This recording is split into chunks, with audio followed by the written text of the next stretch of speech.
Hello friends, তো welcome to নুনু motor garage YouTube channel. তো আমার কাছে এসছে, দেখতে পাচ্ছেন টিভিএস জুপিটার ক্লাসিক এটা। তো এটা BS4-এর মডেল, টপ মডেল এটা। তো এটা আমার কাছে এসছে সার্ভিসিং করতে। তো দেরি হয়ে গেছে একটু সার্ভিসিং করতে, কারণ আপনারা দেখতে পাচ্ছেন এই ওয়েদারটা আজকে খুব খারাপ ছিল, সেই জন্য দেখতে পাচ্ছেন রাস্তায় এখনও সব বৃষ্টি জমে আছে, এখনও বৃষ্টিও পড়ছে হালকা হালকা করে।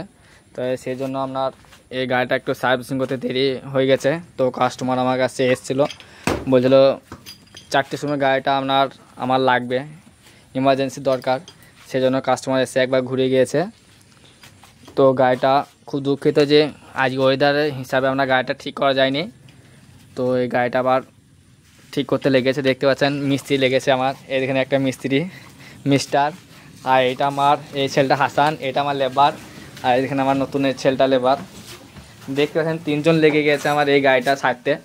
তো এই গাড়িটা ইমার্জেন্সি গাড়ি, মানে কনফার্ম তাড়াতাড়ি একটু লাগবে গাড়িটা, সেজন্য 3টি মিস্ত্রি লাগিয়ে দিয়েছি। একটা মিস্ত্রি, 2টো হেল্পার। হেল্পার দেখতে পাচ্ছেন গাড়িটা ব্রেক শু চেঞ্জ করছে এখন মিস্ত্রিতে আমার। Original TVS original parts brake shoe লাগছে। এবার আপনার মোবিলের ডেন করা হয়ে গেছে, মোবিল আপনার চেঞ্জ হবে, এয়ার ফিল্টার আপনার চেঞ্জ হবে। দেখতে পাচ্ছেন সব কিছু ওপেন করা হয়ে আছে। ব্যাটারি দেখতে পাচ্ছেন ব্যাটারি ওপেন করা আছে। এখন ডিক্কিটা খোলা আছে, ডিক্কিটা এখন আমার এই লেবারটা এখন পরিষ্কার করছে। সুন্দর করে পরিষ্কার করে লেবার, যেন ময়লা লেগে না থাকে। তা ছোটো বড় একটা ভিডিও করছে এখন, ভিডিও এখন দেখতে পাবেন আপনারা ইউটিউব আমার চ্যানেলে চলে যাবেন।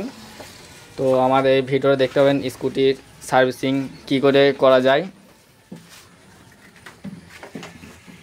তো ভিডিওটাও আরও আপনার ভালো লাগলে চ্যানেলটা সাবস্ক্রাইব করে দেবেন। আরও আপনাদের জন্য এরকম কোনো সার্ভিসিং বা কোনো নতুন নতুন ভিডিও আপনাদের জন্য আপলোড করতে থাকবো। তো আপলোড করলে আপনারা সর্বপ্রথম আপনারা দেখতে পাবেন।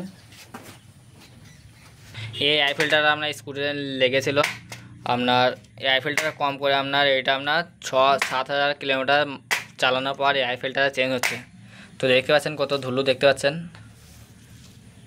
এয়ার ফিল্টার একবার জাম হয়ে গেছে। সার্ভিসিং একটু দেরিতে করে দিয়েছে, আবার সার্ভিসিং করতে এসছে। তা অনেকে বলছে আমার ইমার্জেন্সি দরকার, মানে কাস্টমার কতই বিজি, বুঝতে পারছেন তো। কাস্টমারের গাড়ি কাজ করানোর সময় নেই।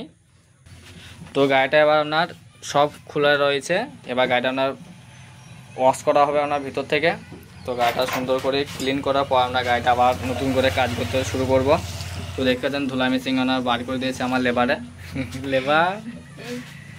তো আবার মল পড়ে গেল, যে মল পড়ে গেল ও কাক ফাটানি, কাক ফাটানি না, ঢালা হয়নি, মল পড়ে যাচ্ছে যে। দেখি মলটা পড়ো, কাল ছিলাম না।